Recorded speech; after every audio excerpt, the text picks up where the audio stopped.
You're muted, Paul. Thank you. Hello, welcome to the Sutliffian Report. Today, I have a lot of material to cover, and one of the things that I did this week is I interviewed Todd Bensman because our president doesn't really think our border is important, and Todd Bensman is one of those who goes out of his way to get the story and the truth about what's happening there. What's also cool is I have material coming that I'm going to share with you. That's in the last book, The Cancer of Civilization, Jihad. And we're going to talk about the importance of organization with the Hijrah. And this stuff should make you pause and think and contemplate what's really happening. And after that, we have time to talk about Russia and the Ukraine and whatever. There's a lot of possible stories out there that we can cover. But this is a Christian news show. So I first want to mention the Word of God. And I've been having some issues with my computer, so I'm just going to have to pull everything up. Sorry about that. Today we're reading from 2 Samuel 11:1.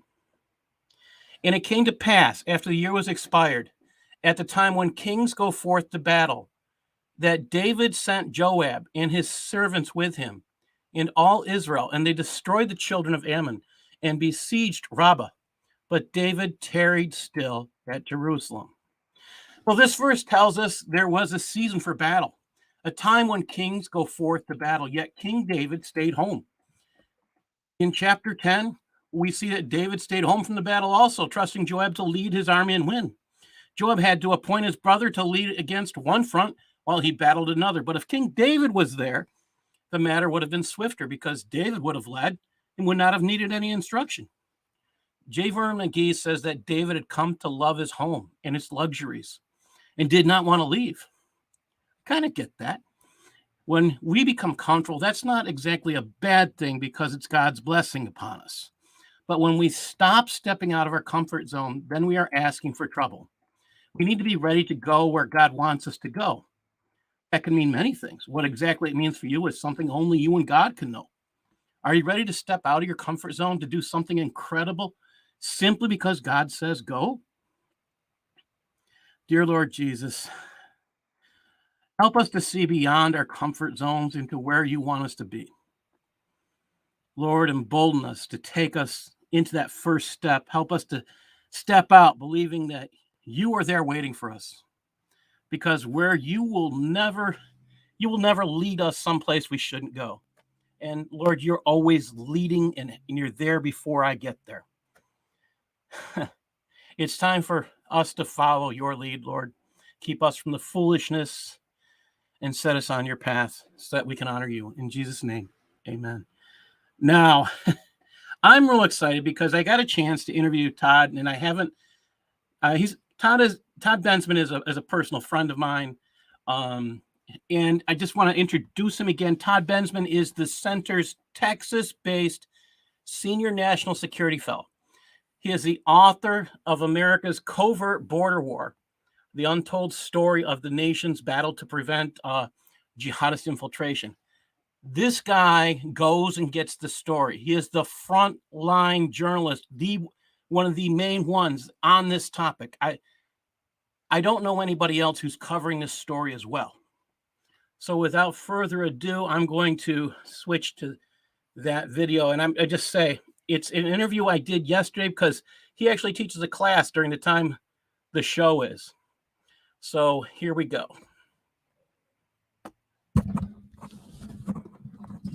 Okay. Welcome to the Sutliffian Report, Todd. Your article yesterday had some surprising numbers.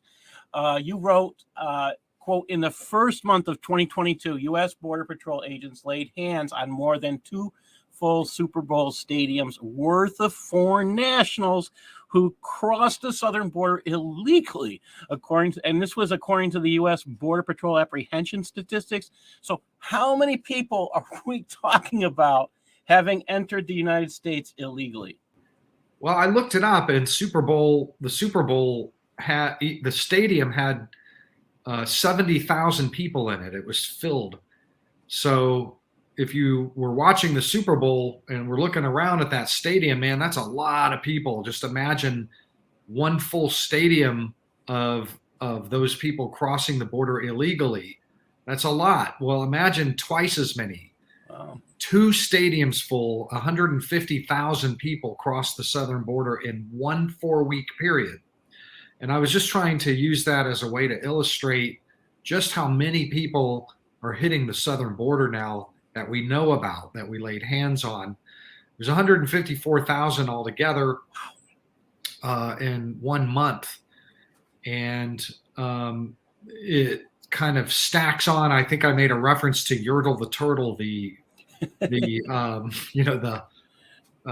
Dr. Seuss story, where the turtles are stacking up one after another. Yes. The guys on the bottom are kind of like, so that's kind of what this is. We've had a lot of Yertle the turtle months stacking up like that for the last year or more since the Biden administration came in. And we are now well over the greatest number ever recorded of apprehensions at the southern border. It is American history in the making right there. We've never seen anything like this, and it's just starting. Well, like I agree, it's an insane amount of illegals, but this was just 1 month, and I just, correct me if I'm wrong, but I read this in your article, and I had to do a double take when I first read it. Like, I know what the title of the article implies, it's right, but you said the numbers went down, and I'm thinking, oh my gosh, what happened? What does your research tell you is the reason for the numbers going down? Okay, well, first of all, I started the piece out by trying to illustrate how many 154,000 is, but it's really a down number. The numbers have been going slowly declining over the last maybe 5 months. Little by little, the way I say it is that the balloon is slowly deflating because in July, which was the peak of this, we had 219,000. And in August, we had 209,000. So for a period of months there, we were in 200,000 plus in a single month apprehensions. And then it started to kind of come down a little bit to, 180, 185, 175, 170, 160 something. And then now we're at 154. So the numbers are still outrageous, like historically, but I'm trying to find a silver lining here because at least the trend line is where I like to see it. I like going down is a good thing. I'd like to see a trend line doing this, but I'll take it if it's just kind of doing this. Yeah. Anything other than this for the border, for the southern border, and so I'm trying to theorize about what's going on, and I have a theory about what's happening that I think most people in our camp and in the on the Republican side of the aisle, might have a difficult time kind of digesting that this is a little bit of good news, that the Biden administration is doing something good with the border. And I'm just going to say it because truth is truth. The numbers are going down. My theory for why the numbers are going down has to do with air deportation operations that the Biden administration very quietly, secretively ordered in August, which was at the very, very pinnacle, the very peak of the crisis of 220,000, 210,000. All of a sudden, the Biden administration was ordering that Guatemalan women and children, the very demographic that is making up the majority of, or at least half of all of those apprehensions, are being loaded onto aircraft and flown all the way back to Honduras and Guatemala City and El Salvador and southern Mexico every single day. And that's been going on for about 5 months. By my count, there have been about 1,100 flights Wow. altogether. And if you figure 150, 200 people on board each flight, you can do the math. That's a big, big number. It might be 100,000 people, depending on how many they can put on one of those flights. And the reason why that the tactic of air deportation is so likable and appealing to me is because there's really no other or very few other weapons in the arsenal that are more effective at deterring migrants from coming than the thought that they might end up back on an aircraft back home after spending $10,000 on their smuggling. And so what I'm positing here, and I think I need another couple of months to really kind of solidify my theory. I could be wrong about this, but I noticed in the data, when you dig into the data, the Biden administration has been deporting two main nationalities that are the nationalities with the most percentage of border crossings, which are Central Americans, meaning Hondurans and Guatemalans for the most part, and Haitians. Remember the Del Rio migrant camp? Yeah. Yeah. Well, the air deportations are targeting those nationalities mainly. And when you look in the data, you can see that the number of Central Americans that have been crossing over since the airlift started has been doing this. So there is a gradual decline. It's not pretty steep. Let me just give you an idea. In July and August, there were about 95,000 Central Americans that were apprehended at the border out of the 200,000, almost 50%. In January, it was 34,000. They've declined from 95,000 to 34,000, which is kind of right where the numbers were before there was a crisis. It's pre-crisis number. Clearly, something is happening with these Central Americans. They're ending up back on their tarmacs at home. That's got to be disappointing. And here's the other thing is one of the reasons why the numbers have stayed elevated is because we've seen a very steep increase in the number of Venezuelans crossing. 25,000 in December, 25,000 in November, compared to like a year ago, 100, 200. I mean, it's just like this. The Venezuelans are just shooting skyward. Well, about 2 weeks ago, the Biden administration cut a deal with the Colombian government to take air repatriation flights filled with Venezuelans. And they started flying Venezuelans home about a week ago. So now the numbers of Venezuelans are shooting up like this. Boom, air repatriation.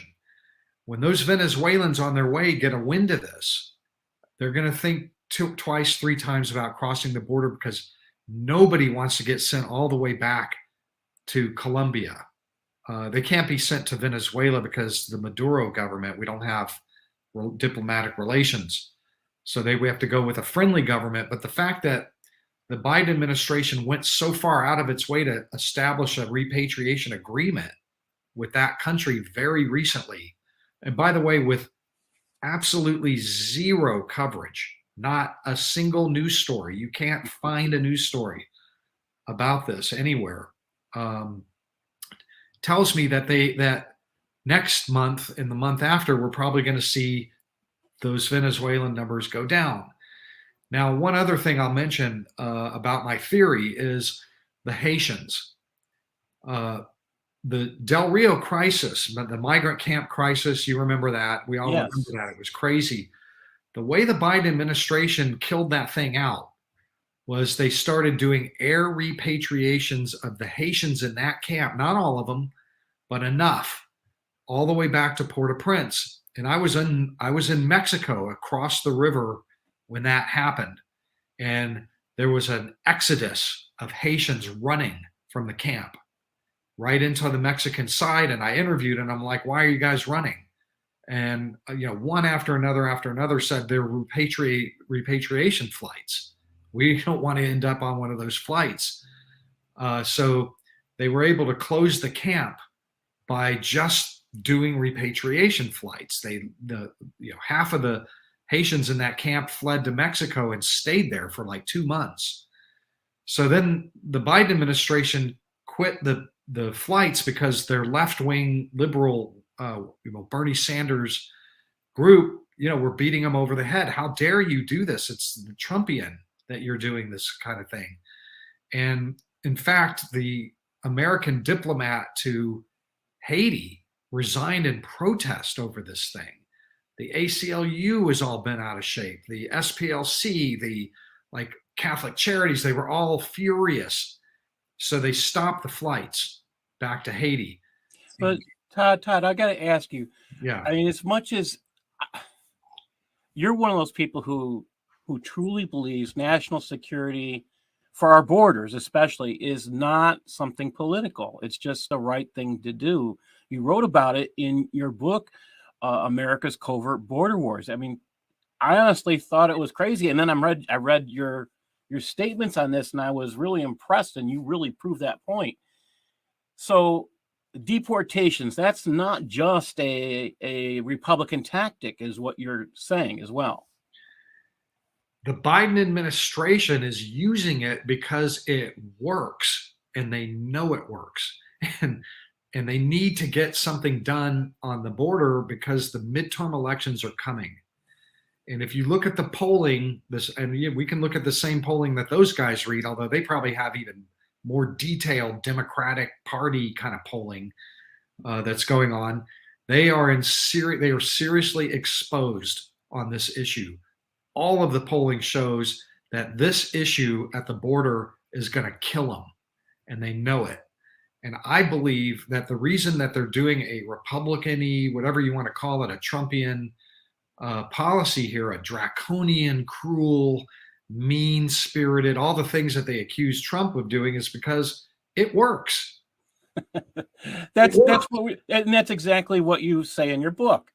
Yeah. It's national security for our borders, and it really doesn't matter which political party you're part of. If it works and it protects our borders, it's the right thing to do. Well, and I'll tell you something. If you remember this goes back a little ways to 2014, where there was an unaccompanied minors crisis at the southern border under Obama. The reasons for it are too complicated to get into here. I'm not going to bother you with it, but we had 70,000 unaccompanied minors all of a sudden pour over the Texas border in 2014 in a period of a couple of months. And the Obama administration was like, we have to stop this. This is crazy. And the way they stopped it was with, guess what? Air deportation flights. They filled ICE airplanes with kids and flew them all back to the tarmacs. And it stopped almost overnight. The second they started doing air repatriation, it ended. Yeah, it's a good demonstration. Again, we're talking about Democrats. It doesn't matter what party you're in. If it works, it works. It works. Now, you can argue that, and I do in my piece. I explain that I believe that what's happening is that they're worried about the midterm election, and I think that they're also very worried about 2024. The party is worried about 2024. With this border stuff, they can't have the polling is just clear cut. Middle America, Democrats, independents hate this thing that's going on at the border. It's clear cut by huge majorities. People hate what's going on down there. And I think that they are planning to try to get the numbers down without making a bunch of fuss about it that pisses off their left wing.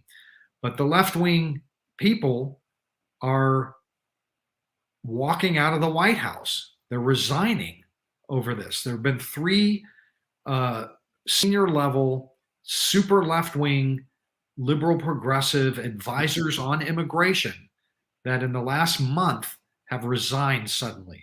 and they're not saying why. And I believe that the reason why are these air deportation flights. I think it just sent them over the edge.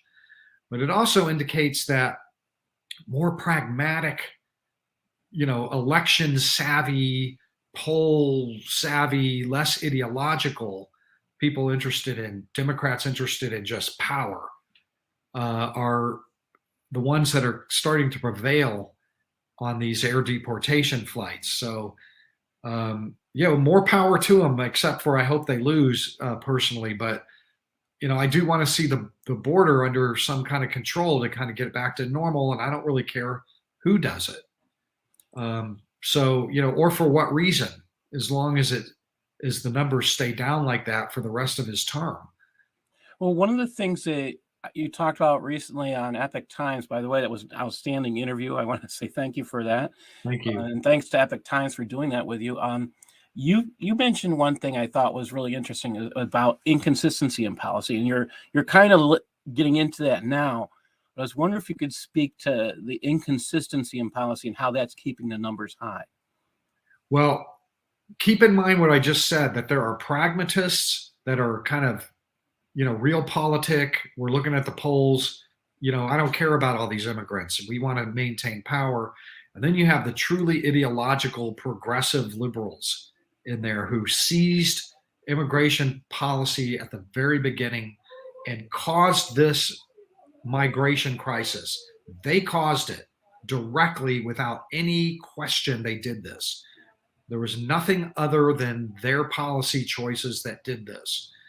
And I think that one of the things that they did was that they started just allowing in hundreds of thousands of family units and resettling them across the country. When the people down trail saw that happening, they came to join in. We're going to get a piece of that action.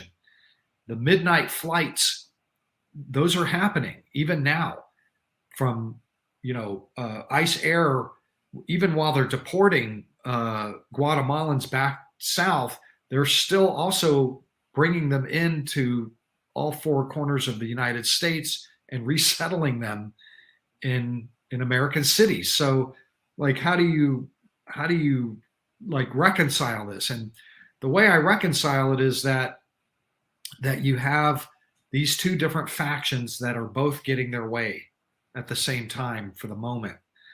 I think that that's what's happening. Now, I just was in Tapachula, Mexico last month for about 8 days, and I was interviewing a lot of Central Americans down there. This is on the border with Guatemala, and I also interviewed a ton of Haitians. The Haitian airlift had just been restarted, and every single Haitian that I met, I asked, hey, what's your plan now with these air deportation flights targeting you? And they're mad. Every one of them is just like, I can't believe Biden's doing this to us. He's terrible. He's a terrible person. But I am not going anywhere near the southern border. I won't go near it until this is over. I can't end up back in Haiti.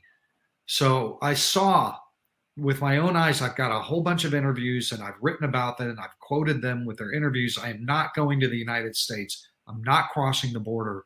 And so we're hardly seeing any Haitians crossing the border right now. When I ask Central Americans, though, about the same thing, I'm like, you're aware that the Biden administration is sending people all the way back to your home country today, yesterday, tomorrow, every day, several flights a day. And they're like, well, that's true. We're aware of that, but they're also letting a whole lot of us in. So I'll take my chances. And so for the Central Americans, the conflict in the White House is still giving them enough of a high odds of getting maybe 50-50 that it's worth risking the border crossing for them. Wow. So as long as those midnight air flights are still bringing them into the interior of the country, you're still going to have a large number crossing that are willing to take their chances. And that's the problem. Those resettlement flights, that policy of rewarding all of these thousands and thousands of Central Americans and everybody else with legalization and resettlement is going to keep those numbers really high. The border crisis is not going to end until that ends. That stuff has to end. And then just do repatriation flights, and this thing would be over like in a week. My last question today, Todd, is I have some friends running for Congress, and what advice can you give them that needs to be done to fix this issue? Because we have a lot of young Congress. There'll be young people in Congress that want to make things better and more secure for America. What can they do? One thing, if you could pick, if I could pick for them one thing that they could do when the midterms come, and especially if they take the chambers, they have to legislate a fix to the Flores settlement. That's they call it the Flores loophole. I don't mean to. This is important though, because the reason why the migrant crises of the last 2 or 3 migrant crises at the border that we've had all involve women and children is because of the Flores settlement, which is a 20-year-old court case that ended up limiting how long you can keep a migrant child in custody to under 21 days. And then in 2015, they amended it. A judge in California, of course, the Ninth Circuit, amended it to include the parents too. So family units that come in get right in through the Flores settlement loophole. We can't hold them for longer than 20 days, and that's why they're all coming. They are coming because we can't hold them by law. We have to let them into the country. They claim asylum. Well, that can be legislated out of existence. It has to be the Flores settlement has to be legislated out of existence. It's the only way. That's the first thing that anybody has to do. I think that sounds doable. That's the good news. You have to have a president that'd be willing to sign it too, though.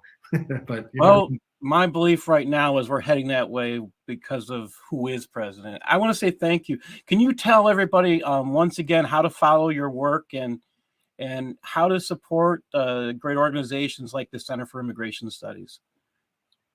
Right. Well, so most of my work for the Center for Immigration Studies is there at cis.org. And I have a Getter account if you want to follow me on Getter at T Bensman at Getter. I still have a Twitter account if you want to go there too, Bensman Todd. And then my book is America's Covert Border War, and that's about the jihadist threat. You and I have talked about this a lot, and that is really kicking up right now too. That's a whole other show. It's America's Covert Border War. God bless you, Todd. Thank you for joining us. Thanks for having me. I appreciate it. All right. I just got to push. And where's my mouse? All right. And part of the joy of doing things, sometimes things don't work perfectly. And for me today, it has been the microphone kept falling. So fighting with the microphone, and we're getting things back in. Darcy, it says your device isn't connected. So when you're ready to join, you're free. We'll put you up. If anybody wanted to talk about the borders right now, this is the time to do it. Todd actually lives in Texas, so he's very, very familiar with the border issues personally. I mean, he's former DHS, and I do recommend you go out and buy his book, America's Covert Border Wars.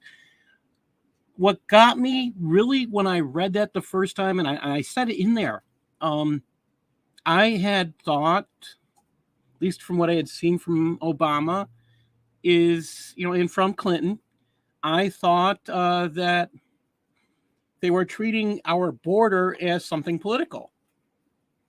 And he provides proof that that's not exactly the truth.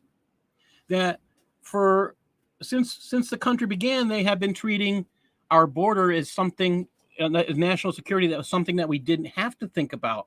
And that impressed me. I did not expect that. So, and let's see, could you put that in Skype so I can? Okay, so I will just do this real quick for Darcy. It's actually in Skype. It's in our live chat, and Darcy, it's in Skype. It's right there. I don't know if that you can do that or not. I mean, I think that's, if you just go there, it should be the last thing in there. Okay. Now I have another favorite topic, and we're going to get into that. Now, I say another favorite topic. It's something that's near and dear to my heart.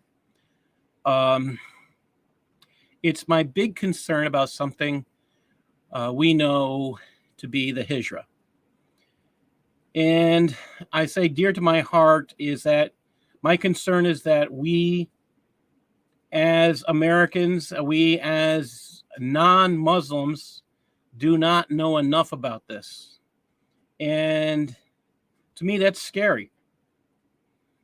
So I want to get into what I consider part 2 of the Hijrah. We talked about this a little while ago, about the Hijrah being a very real thing. It has to do with migration. It's just the word migration, migrate or migration. And it is the time that they say the Hijrah is where Islam started. It's Islam that says that, not me. They say that this is how they define the beginning. Everything is defined from the Hijrah. In fact, they define Islam, the beginning of Islam, as after Hijrah, AH. So we have to look at this. And again, this is a secret doctrine. They don't get into talking about what this really means. And that, it's something to really think about. Why do they do that? Because it's tied to their doctrine on jihad. Because you have to leave your country to get into an act of war, which, again, makes sense. But there's another element that's involved with this, and that is organization. And that is the big part of the topic today, organization in the Hijrah. And I had said before, I went to Europe in 2016. The big push into Europe was in 2015. You'd seen videos of mostly young military-aged men coming. I saw them in person. It's true. It's totally true. I have to say I did not expect to see that. I mean, I was kind of hoping I wouldn't see that, but that is what I saw. I was part of a fact-finding expedition on the Islamization of Europe. I was one of about 25 of us that went as part of the Middle East Forum's project. I went. Daniel Pipes was one of the leaders. It was fascinating.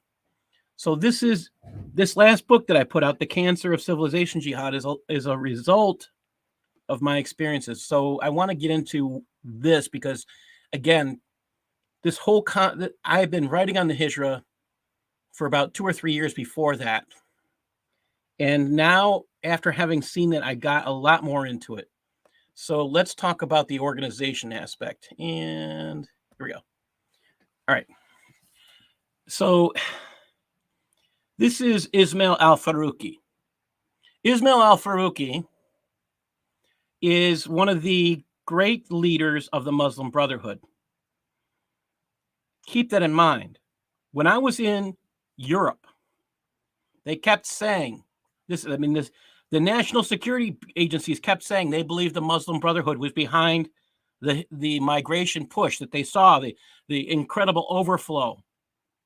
That's what they said. I asked, that's the answer they gave. I kind of expected that answer, but to actually hear it, I have to admit I was shocked. So Ismail al-Faruqi, by the way, is dead. He was murdered Again, when you're part of a murder with an organization that has no problem with jihad, don't be surprised. Good night, Dragon. Thank you for joining us. All right, let's get into this. This is what he said. We are here to stay. This is what he said, by the way, in London in 1986. We are here to stay.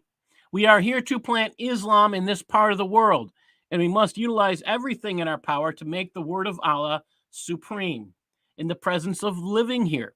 We can become ambassadors of Islam. Allah has carved out a vocation for you, a new mission, and this mission is to save the West, to save the humanity of the West by converting that humanity to Islam. We want to live henceforth as if we are muhajirs, companions of Muhammad from Mecca to Medina. And so let's invest our hijrah with this new meaning. Now, I think it's actually very important, this Mecca to Medina thing, and I'll get into that a little bit later, but he goes on. Let us appoint ourselves as ambassadors of Islam in this country, and let us begin a program of real action. Eric, I know you're listening and you're muted, but I'm just curious. Do you have any thoughts on this statement? Oh, I'm guessing you might be busy. Oh, he's on the phone. I'm sorry. Oh, this is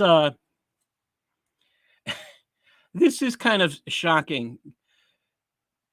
Yeah, anybody who wants to join, the link is in there. Please do come join us.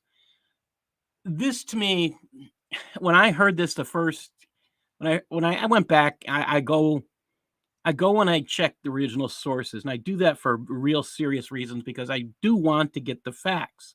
I don't want to get anything wrong. Now, Ismail al-Faruqi is part of the reason why I got into this, because it was his student that came to my area. His student, Dr. Muhammad Shafiq, who came to Rochester, New York,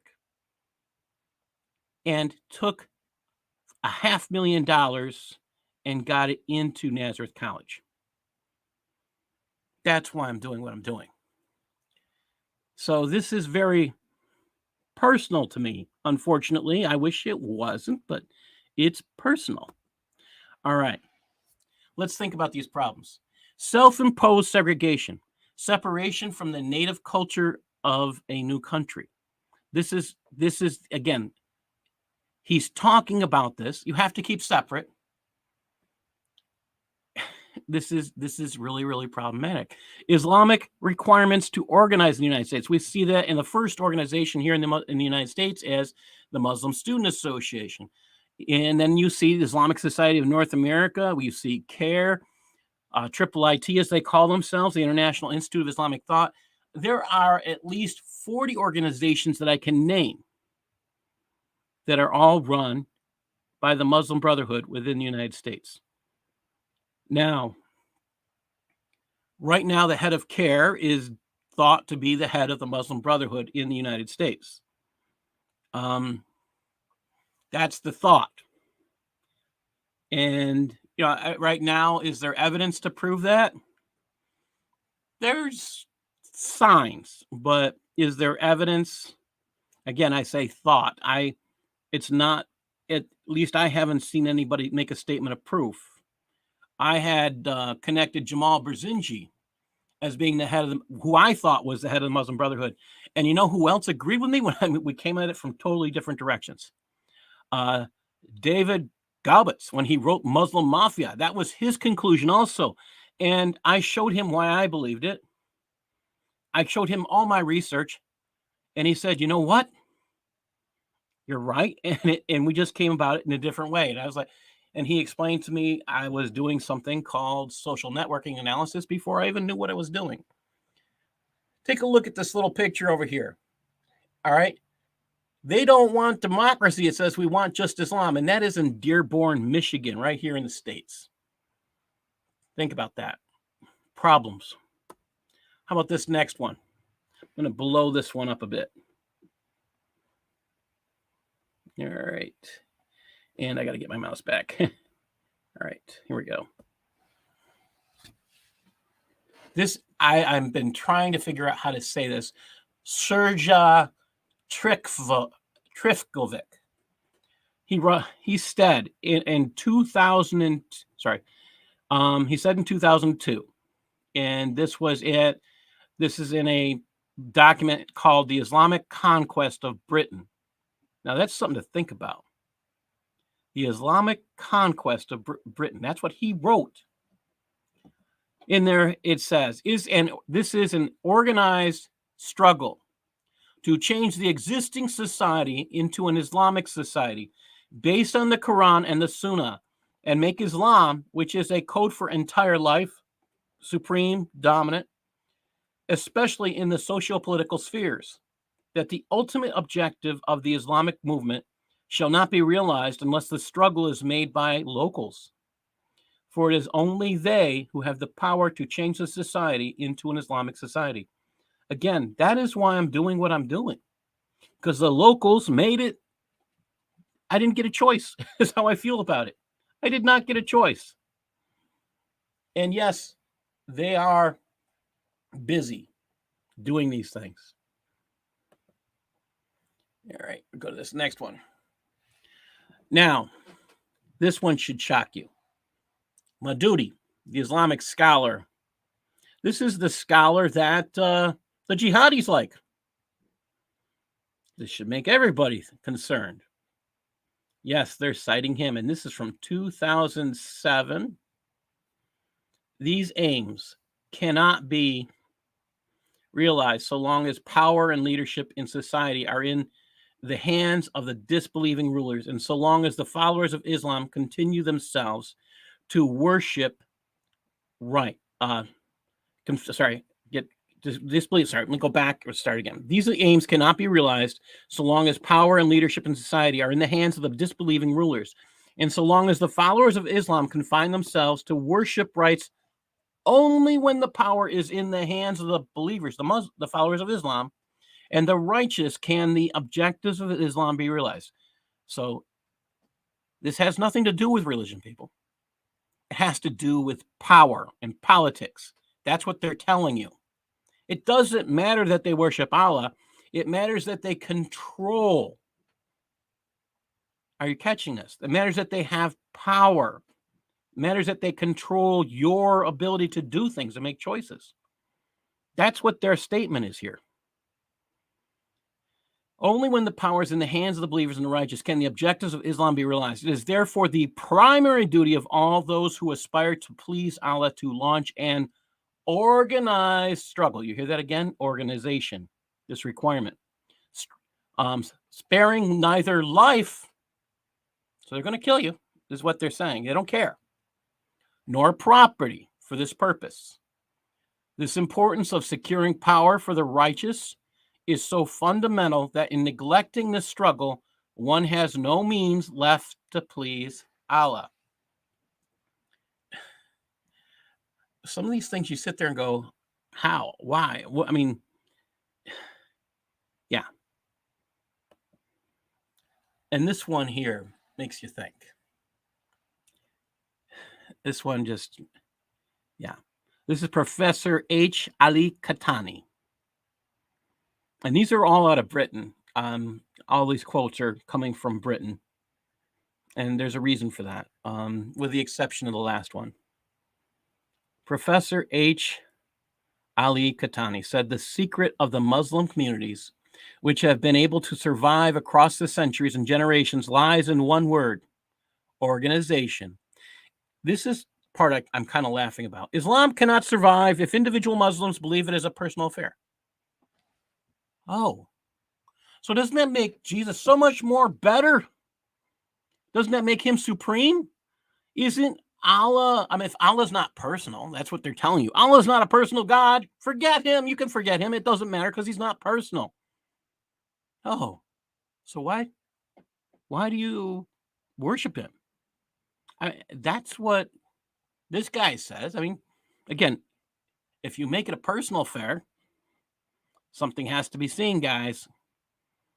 So they're not concerned about their personal faith when they're talking about Islam. This is important to grasp. So let's continue. It says, when a group of Muslims is formed, the first thing they should do to keep Islam among themselves is to, again, here we are again, organize themselves on an Islamic basis. To keep Islam alive from one generation to another, they should establish two basic Islamic institutions, the mosque and the school. So they can't survive. So this is something else to think about. I understand the purpose of a church as well. And I understand we don't necessarily need a Christian school if a lot of times the Christians are the ones teaching others. So, in throughout history, as far as Christianity, the ones that were the most educated locally, and this is until recent history. I mean, maybe the 40s, maybe in the 1900s, sometime in the 1900s, where it was the standard that the pastor was the most educated person in your community. This is for centuries this was going on. And what does that mean? I mean, if the pastor is most educated, you're going to him for a lot of the answers that you probably would if you had questions or stuff, but they have to have Islamic institutions. I get the concept of a worship center, but you can't count the mosque as that. There's a reason you can't. Its purpose is not just worship, and they don't have a personal God, as it says here. But Professor Katani says here. Again, these are not my words, they are his. This is something to think about, and it's something that should be thought about deeply. And I'm just going to go back here just a second. I think I need to get into, the joy of getting into things. I have to read a piece coming up. Okay. All right. So, oops. And okay, there's a piece I wanted to read here. Now, both Madudi and Katani express a belief that Islam alone is not able to keep a Muslim from straying. He needs to be organized into resistance to his new country and its government. That organization will not be viewed as successful until the day the government submits to Islam. Think about that. It's not successful until the government of the place they moved into accepts their faith.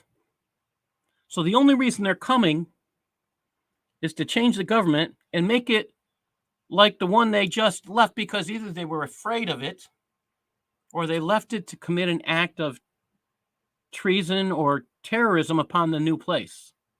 So this is deeply concerning. So I'm going to play a video coming up next. Many of you have seen this video. It bothers me every time I see it. It bothers me. You're going to see why. And here we go.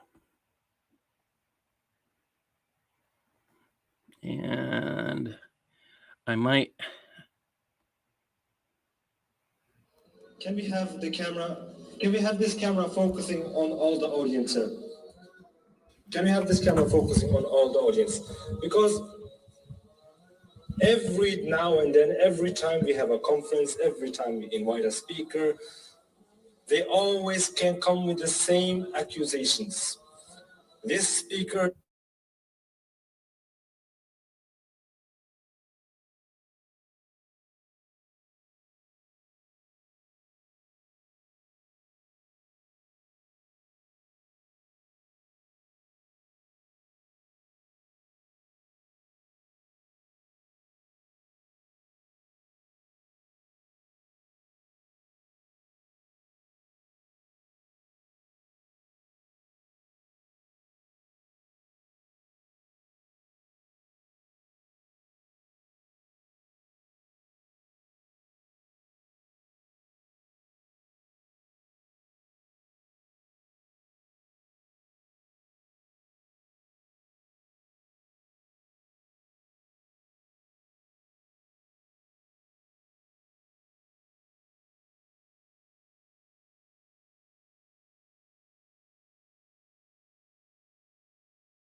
There's no sound. There was no sound for that? Oh boy. No. For Sorry the first about couple that. of minutes, there was. The last minute and a half, it was off. Oh, I turned off my mic here because I didn't want to. Let me try. But basically, in this, they're saying, we can. Basically, in this video, they're saying they all agree with Sharia. They're all okay with killing apostates. They're all okay with, and this was done. I have to go back and take a quick look at the beginning of that video. That I believe this was done in a northern region in Europe. And that really bothers me when I think that that was their intent, their purpose, and they've achieved it. This stuff gets to me when I look at these things and they say, okay, this is what we're doing. This is acceptable behavior. And, that should make us think if that's what they're saying, that's what's acceptable, something's up. I have, I'm looking at this stuff and I'm seeing this is what's going on now. We have national security organizations that refuse to look at their purpose, their intent. And I blame a lot of this on President George W. Bush because it was his policy that did not allow the national security agencies, the FBI, the intelligence analysts to look at Islam as a problem. His statement that Islam is not the problem created a policy that disallowed intelligence analysts to look into Islam as the problem. So now they couldn't even explain terrorism, Islamic terrorism. They could not explain Islamic terrorism. That's a problem. Any better sound? All right. That sounds good. Okay. So these are, again, big concerns. I want to read a little bit more because I'm a little bit ahead of where I thought I would be. Is immigration a national security threat? Because there are some who do not see a threat from the first stage of civilization jihad, it's time to look at Islamic immigration as in terms of posing possible threats to our national security. Immigration in the United States of America has been studied in light of being a national security threat for a long time. The study is much broader than a singular view of Islam alone. Leo Lucassen wrote this book, a book called The Immigration Threat in 2005. His book addresses immigrants that come in large numbers. Hundreds of thousands rather than tens of thousands. How about 100,000, 120,000 people from Afghanistan? Would that be viewed as a threat? According to Leo, Lucassen, yes. His book sees an immigration threat of such large groups existing on three levels. This is his work back in 2005. Religious, national, and social. But let's not forget the most important. Intentional infiltration and takeover of massive overpopulation through migration and child rearing. Now, there's a book out there by a guy named Dr. Patrick Sukdale, who stated in his book, Dawa, the Islamic Strategy for Reshaping the Modern World, that came out in 2014, that most Muslim countries regard the large population as a political weapon and are glad to send citizens to settle in Europe, America, Canada, Australia, Latin America, Japan, South Korea, and other non-Muslim countries. So in recent history, we've seen Erdogan do this. I mean, it's just a few years back, less than 3 years ago when I wrote this book. It was 2019 when I started writing it. In 2019, in July, the Turkish Interior Minister Süleyman Soylu accused European countries of leaving Turkey alone to deal with the migration issue.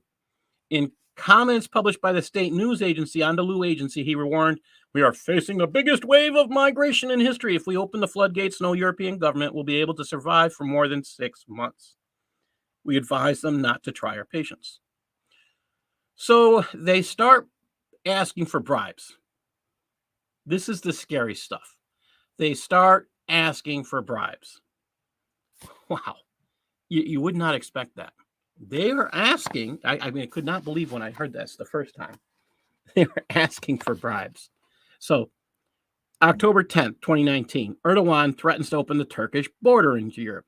Only a month earlier, on September 5th, this is via Bild, BILD.de, reported a new threat from Turkey's President Erdogan. He was demanding even more money than the willing European Union had already agreed to pay. According to Bilder, the EU had paid out, get this amount, 5 trillion, 600 billion, sorry, 6.21 billion in American funds, okay? Out of an agreed 6 billion euros.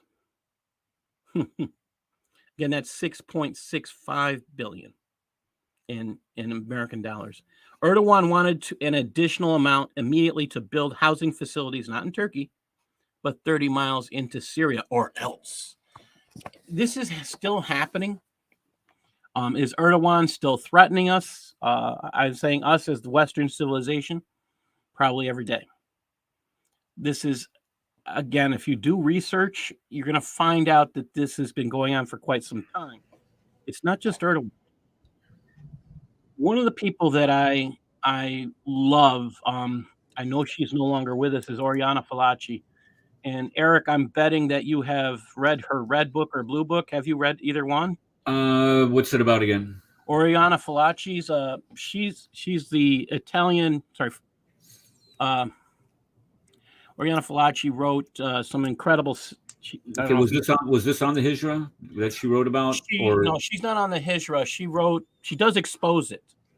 She connects it as being commerce. Originally, the Europeans were saying, "Oh, we need workers," because the Europeans weren't having enough children. That's the original, supposedly the reasoning. And she goes back and connects it. But they didn't understand what they were getting and the intent. Yeah, I'm sorry. I was on the phone the whole time. I had to take a phone call. It was life happens. It's one of those phone calls that you have to take. Yeah. One of those professional ones. So sorry about that. Life happens. That's fine. Yeah. So, I mean, I'm looking at, we've been watching Erdogan play this game for years, and he's been in this role of leader of Turkey. He was supposed to serve, I think, 2 years to begin with, and 4 years. You're right. He's in his 17th year of a 4-year term. This is the guy who wants to restore. He's being pretty much honored by Muslim Brotherhood leaders here in the United States as the head of the Muslim Brotherhood at times. You'll see a couple of years ago they were bowing down to him when he came, and that was under Obama. They would go up, they would bow to him like he was king. You could see videos of this stuff. It's just kind of mind-blowing. It's kind of eerie what's happening today. With of course, Russia invading the Ukraine, Xi Jinping, looking to dominate all of the Southeast Asia, and then now you have Erdogan has all these aspirations to be the new caliph of Islam. And when you think of one of the causes of World War II was the rise of all these dictators and their imperial desires on the world.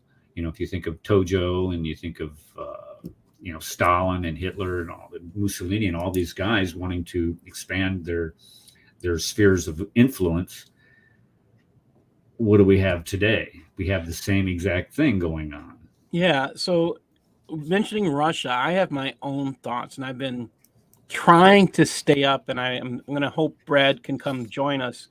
About a year ago, Brad Johnson had joined us, and he had said to us he believed Russia would take the Ukraine, and that we also talked the same day about Taiwan and China, and he said he didn't have a problem believing that would happen. And I've been saying for a while, I don't see, what we have seen in Russia and the Ukraine is what I consider window dressing. Remember, we sent troops there. Troops where? Yeah, to the Ukraine, just recently. What do you mean by? We sent. I thought I know we had special force advisors in the Ukraine, but I didn't know that we had. Yeah, they troops sent there. some troops there, and the troops didn't. Yeah, they were sending them back recently too. So it's kind of, we have to remember that Biden bribed the leaders in the Ukraine to fire the guy that was investigating his son. Right. And the ones that Russia was having a hard time with were the Ukrainian rebels, and so was the Ukrainian government having problems. And if you talk to people on the ground in the Ukraine, which I had friends doing, there were no real issues with Russia. They're like, hey, get out of here, and we're not having any problems with them. The problem again was the rebels. Now, this is what I can be off. I'm not going to say I'm perfectly on this. My personal thought is that somehow, and I know I've expressed this to others within our tight-knit group, that I think that somehow Trump impressed this concept of legacy onto Putin. I may be wrong about him doing it. Maybe somebody else. Thank you, XYZ. I love Oriana Fallaci. I recommend her red book and her blue book. So if you could put up her. What are they about? You mentioned I've heard the name, but I just can't place what she was talking about. She was a resistance fighter as a child, teenager, and she saw Mussolini and Hitler. Was she part of the French resistance or Italian? Italian. Oh, well, that explains the name then. Yeah, Duh. she was one of the world-renowned journalists. She actually interviewed Arafat and told him off as well. Okay, now this is all this. Okay, now I'm starting to remember this now. Yeah. She is. If you want to, in fact, she and Bat Yaor knew each other. That's why I'm making the connection. They talk back and forth, and what I found interesting in one of the books that Bat Yaor wrote and Ariana Fallaci, I think it was a redder, I can't remember. I think it's her second book. She talks about the two of them getting together and connecting the dots.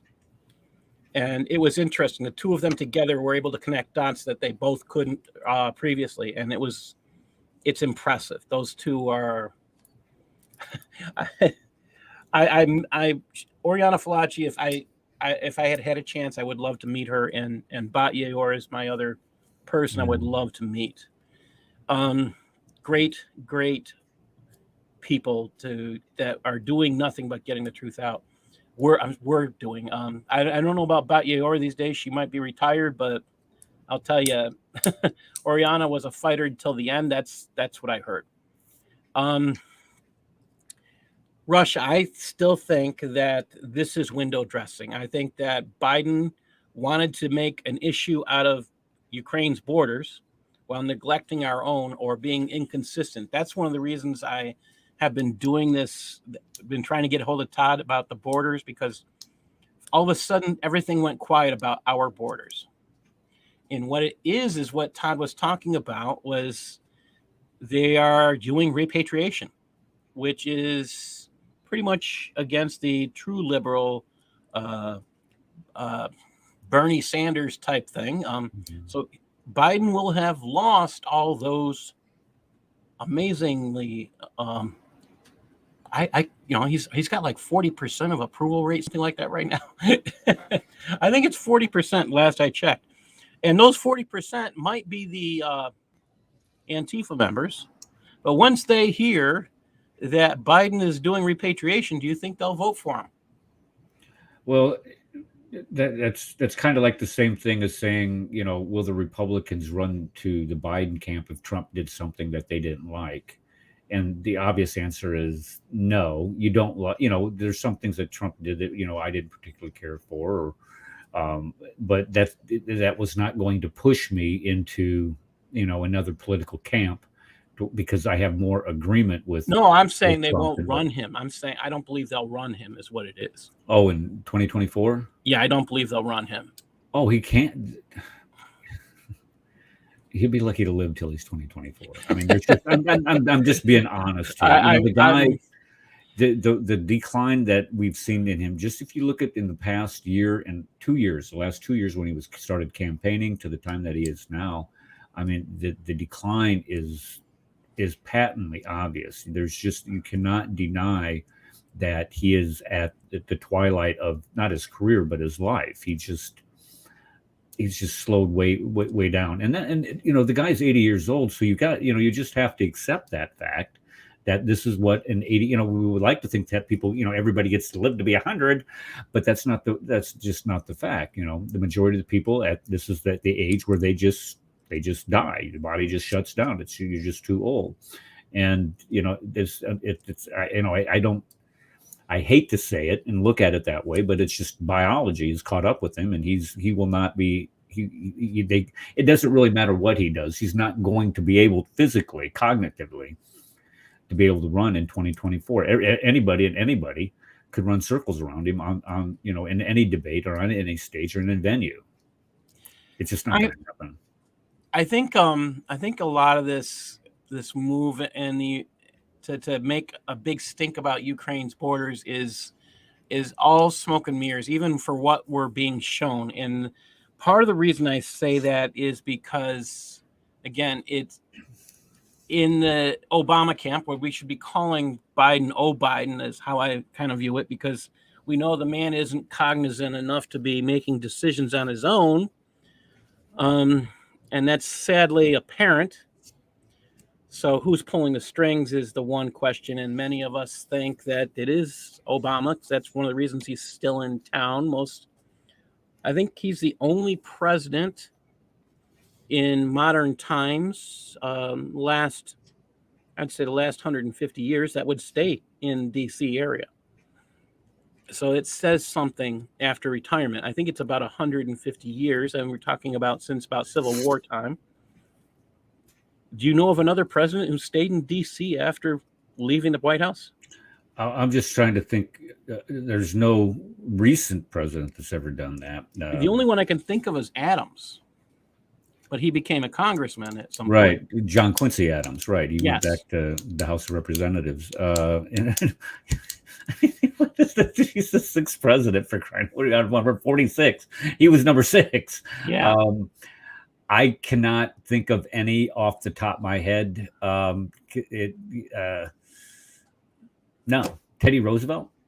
Did Teddy Roosevelt go back to New York, or did he stay in D.C.? He ran again. He left. I know that. He's kind of an interesting character because he leaves and then comes back. But he's vice president. He takes off. He runs as he runs. He leaves office and then he comes back and runs again.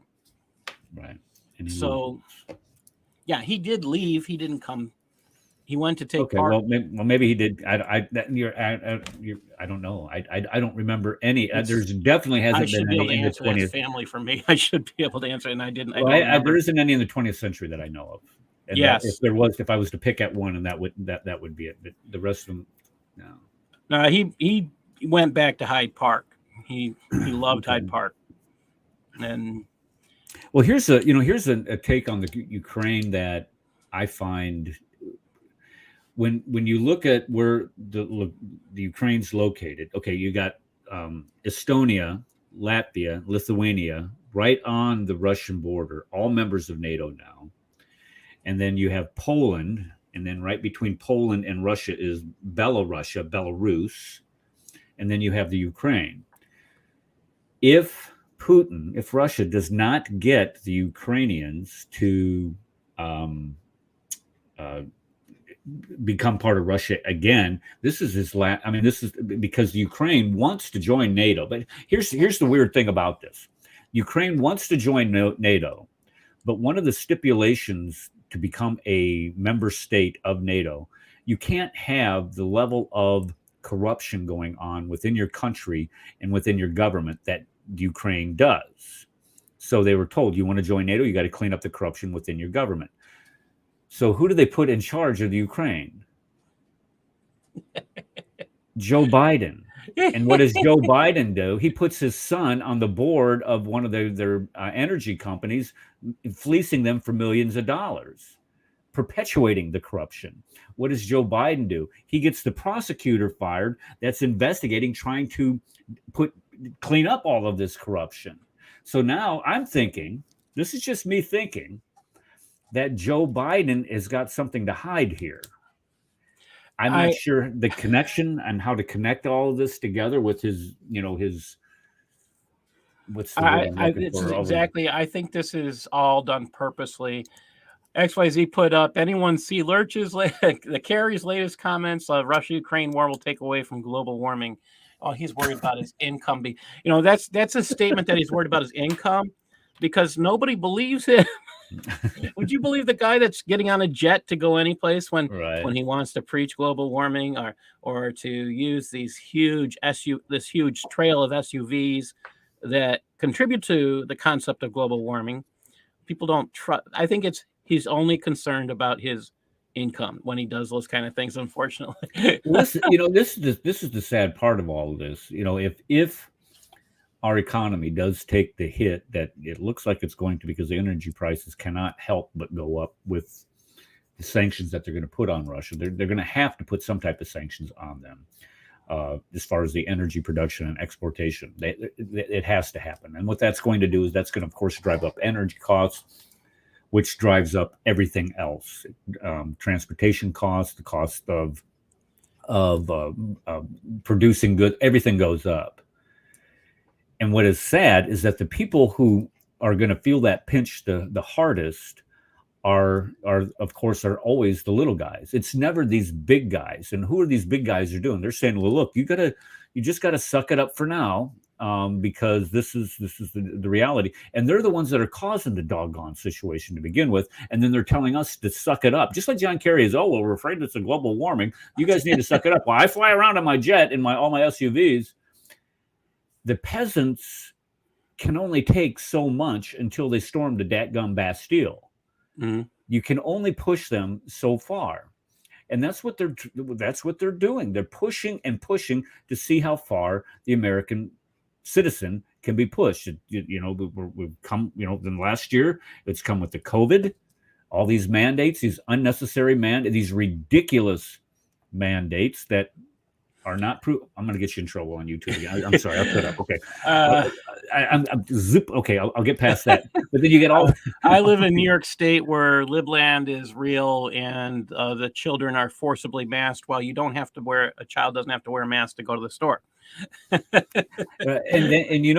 Illinois just lifted all of their mask mandates, exception of one county. I'll give you a guess what it is. Oh, Illinois, it would have to be the Chicago Kings. I think exactly. It's Kings County. Cook County. Cook County is the only one that has not lifted the mask mandate. Every other county in Illinois is wait, we're done with it. Cook County, no. That tells you the control of the teachers' unions there.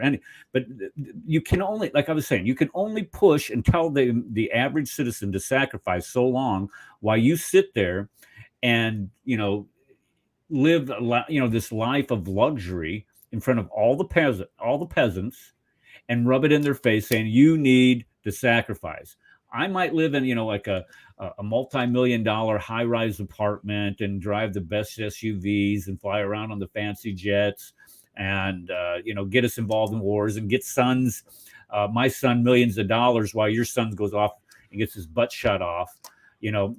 They can only take so much of this until. Well, this, I think, perfectly describes Justin Trudeau. I'm sorry.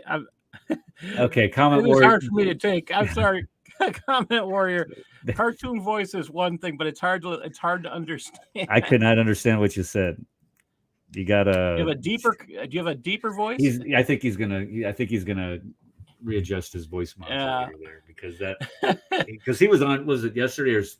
Yeah, it was on Tuesday's show. He was on. Yeah, and I thought it was a kid initially. That's the first thing I thought when I heard it. Yeah, and I'm thinking, he's got all these great posts in the chat, and I said, man, that's just a kid doing that. But then he said, "This is voice thing." I said, "Are you able to comment now?" Yeah, I could. Yeah. Okay, that sounds a lot better. Okay. Yeah, this thing perfectly describes the Prime Minister of Canada, basically. Oh yeah, exactly. Yes, You're yes, exactly right. They hit Yes, that nail on the I'm head. a Canadian, and this is basically what you describe the Prime Minister of Canada these days. We are living under tyranny.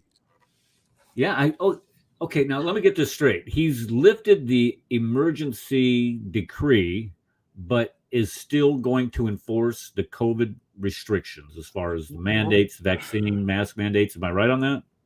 Yeah, but still, there are some restrictions as well. So with these emergency powers lifted, does that this is my questions. I mean, this is the guy who said he was going to pursue the truckers for months. So he's frozen their accounts. He's stolen their trucks. I mean, so, and the mayor of Ottawa is going to sell them. So, well, this is a violation of Canadian Constitution. Well, he's not letting that get in the way now, is he?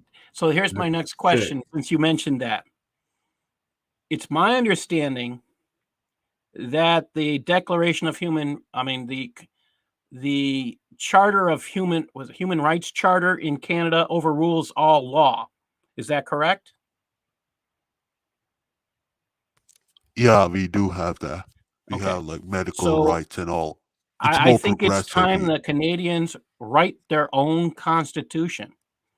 I think it's time that they kick out all those powers that be, because unfortunately you still have offices to the Queen, offices to royalty, and you don't have royalty. Yeah, well, this is basically more of a progressive country than compared to, let's say, the United States, which is very conservative. I Well, in the deep down south, few yes. years ago, but yeah, I would have said they were just as conservative until my own personal experiences in Canada. It's for me, it's right across the pond. I am in Rochester, New York, and I say I am right on Lake Ontario. So when you go down, this is the thing people forget. I'm going to make you happy, comment warrior. Oh, there we go. I'm laughing at Trudeau because I think he's a danger to all Canadians, because he used emergency powers for one purpose: to oppress those who disagreed with him. It had nothing to do with science.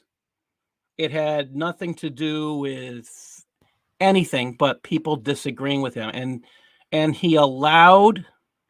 Now, I mean, I've read a lot of stories on who was involved in the put down of the truckers' civil, nonviolent protest.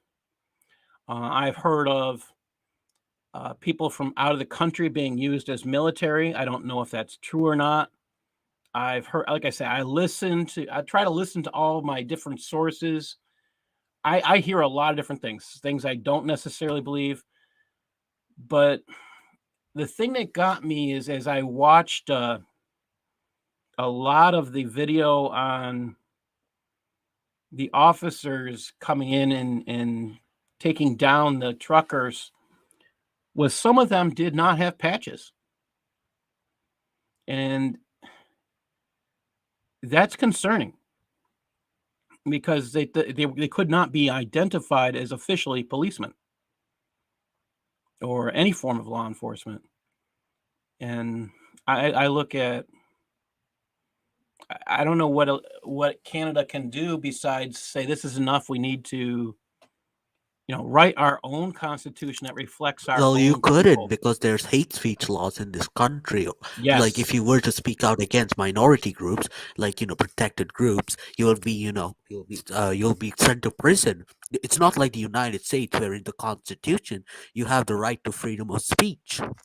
You have freedom of expression, not freedom of speech. That's one of the things I keep trying to make people understand. Well, the U.S. Constitution paper-wise, but not by U.S. states and all.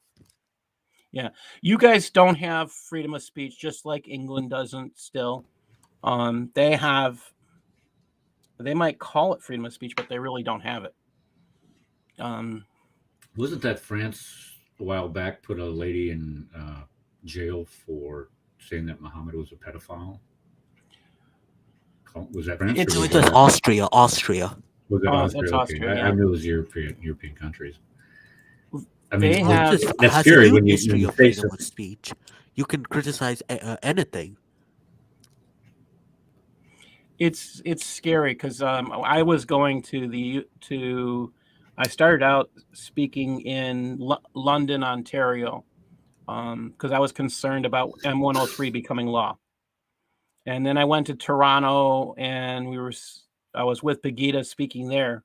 When I got injured, I haven't gone since I got injured. Now there's a requirement for a jab before I go, so I can't go.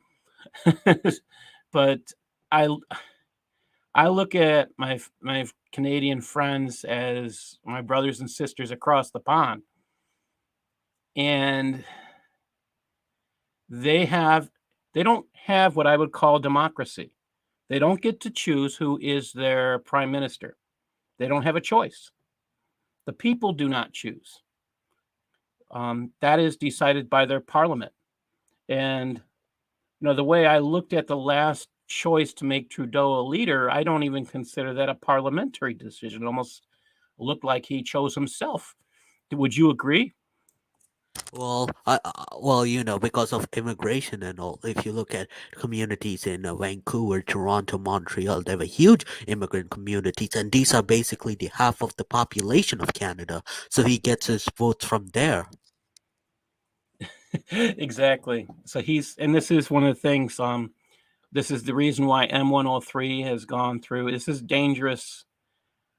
Your truckers came here to New York State when they left Ottawa, and a group that I work with and several other local organizations did what we could to help them, and that's happening throughout the country still.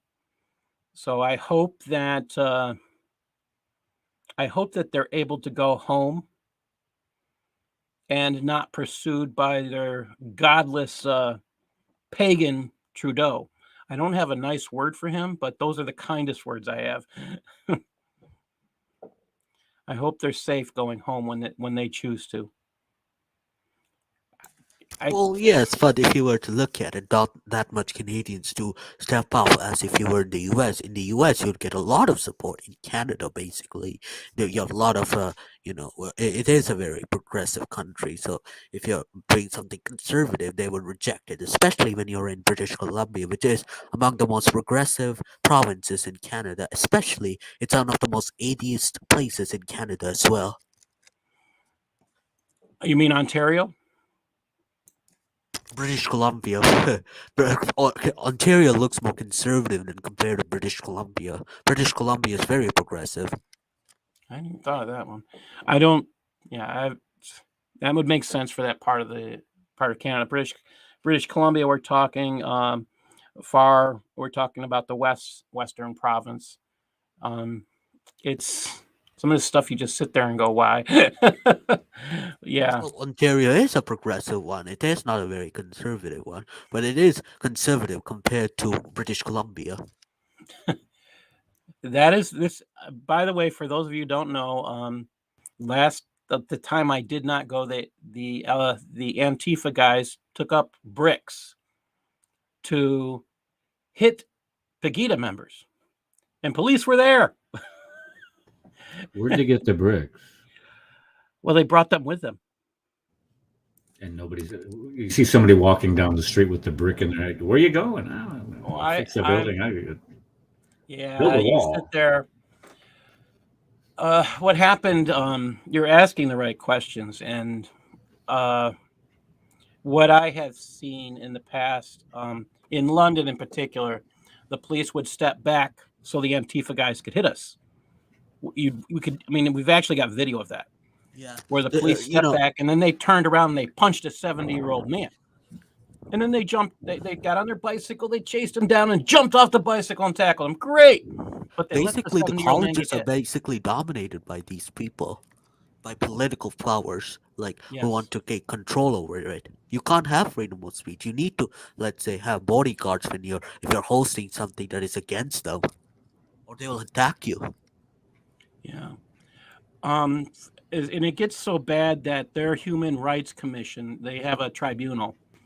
And let's say you're a teacher, and this actually is, I think the current case, I don't know if it's been decided. In Ottawa, there was a teacher who was being banned from the classroom because she chose to wear a hijab. And there is a law it's in Quebec that forbids governmental employees from wearing religious items. And she was removed from the job, and they're calling that a human rights violation for her, but it's not a human rights violation to tell Well, someone that's to why wear you a got cross. people like Jordan Peterson and all, which are very controversial people here. Yeah. I've been trying to follow through on that. My friends, and I don't have as many friends that are in Canada these days that are active sharing, unfortunately.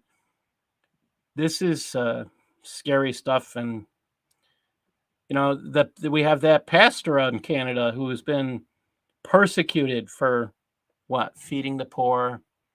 He's been persecuted for keeping his church open. I'm going to keep saying this. The real solution, people, leave Islam, leave everything. I don't care what it is. Find Christ. Share Christ. You want the truth. You want to get these people out of socialism.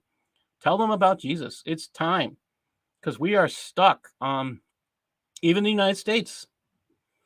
I think this is time for the Christians to just go out there and share who Jesus is, because that's the only way to win this battle. Hey, Paul, I got to run. Okay. Thank you for joining me, Eric. Papa duty. Okay, Yeah. We'll see you. Are you coming tomorrow night to that? Oh, definitely. Okay, all right. God bless you. We'll see you. Oh, wait, what's tomorrow night? Friday. It's that podcast that we're going to do with your friend. No, I'm not doing that. I just help him out getting the questions. Okay. Eric, by the way, is going to be on Wake 'em Up Ministry. You'll be seeing a video with him pretty soon. I'm hoping a couple good videos because of his knowledge and expertise. Yeah, it looks like a lot of fun to do, and I appreciate you pointing me his direction. God bless, Eric. All right, guys, we'll see you. God bless you. I look at freedom of speech as something essential, and then I do not understand why anybody will ever allow that to be stolen from them. I will fight till my dying breath to keep that. I will be the one that's out there. I have had my freedom of speech taken. I have a lifetime ban from LinkedIn for sharing facts. Now, they considered it medical misinformation or something, but they didn't actually tell me that. They didn't tell me why. They just told me I have a lifetime ban. Yes, because YouTube would always give you censorship. It isn't a very free company, as you see.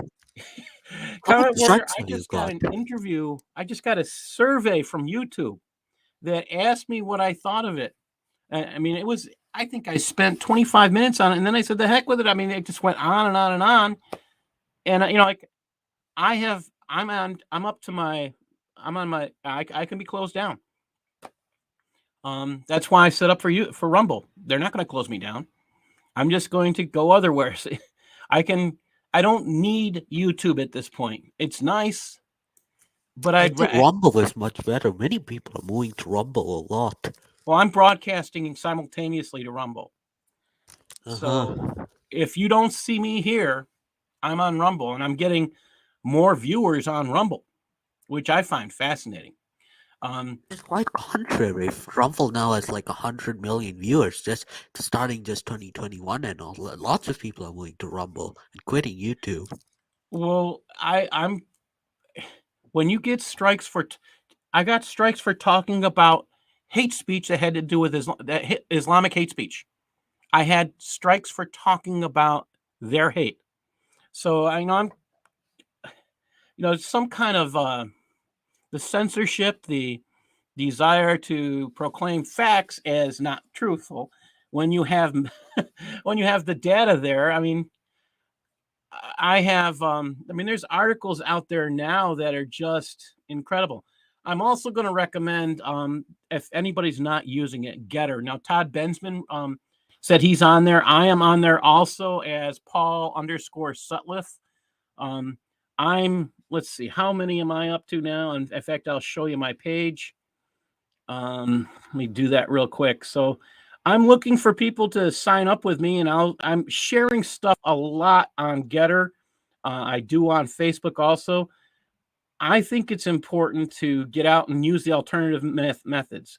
Why I do not recommend, I'm on Twitter. I'm not a fan of Twitter. Let me show you one of the reasons why I do like Getter. And this has to do with freedom of speech. This is what it has to do with, totally. So here's my page on Getter. I'm within a couple weeks. All right, I have not been playing with this. I joined in October of 2021, but I really haven't been doing much till the past couple of weeks, and now I'm almost. I'm on my way to 3,000 follow. On my way towards 3,000. I just got 2099. I'm on my way. As you can see, I'm busy there. I'm having fun, and you can grow here easily than you can on Twitter. And they also let you use more space to communicate. And I've again, here's the show broadcast. It's advertised here. I'm not getting the responses I do currently on Twitter, but the funny thing is on Twitter right now, I was shadow banned on Twitter. I had to start a new account, but I can't do that on LinkedIn. I also recommend a few other things. Let me see. I'm just show that one more time as large. Okay. Again, I'm Paul_Sutliff there if you want to join. I try to keep people informed. I tried the Trump platform. Here's my biggest issue with the Trump platform. And this may blow your mind. Well, it's still a great alternative to Twitter. If you look at the tweets in Twitter, it's like I can literally see death threats in there. Yeah, Twitter and YouTube still allow jihadis to put their stuff out, and they have to be told to take them down. The only reason I like Getter better than the Trump platform right now is because there are so many trolls out there attempting to destroy Trump's platform. And just going on there was just so much porn. I didn't even make a connection. There was just so much there that I just got out. I don't want to deal with that. So until they clean things up, I'm just going to stay with Getter for now. I'm sorry that that's happening, but that's the reality of it right now. I don't know if anybody else has seen that, but that has been my experience. Well, I have tried to sign up with that Truth Social, and it's not available just yet for anything but Apple. I could get in. It had nothing to do with Apple. You can go to your Google store and download it. Yeah. No, that's what I've tried. And my device is saying it is Google is on its way. Oh no, I was able to get in. It was just, I don't know what. I mean, again, that's me. I've heard all sorts of things about a waiting program, waiting time. You're on a list to be accepted. I'd never heard of that. That says something about the program. It says something about their faith in a man who's called Donald J. Trump. They know that we can look at this. The one thing I keep talking about with him is his belief. I'm on Android too. That's why I said Google Store. The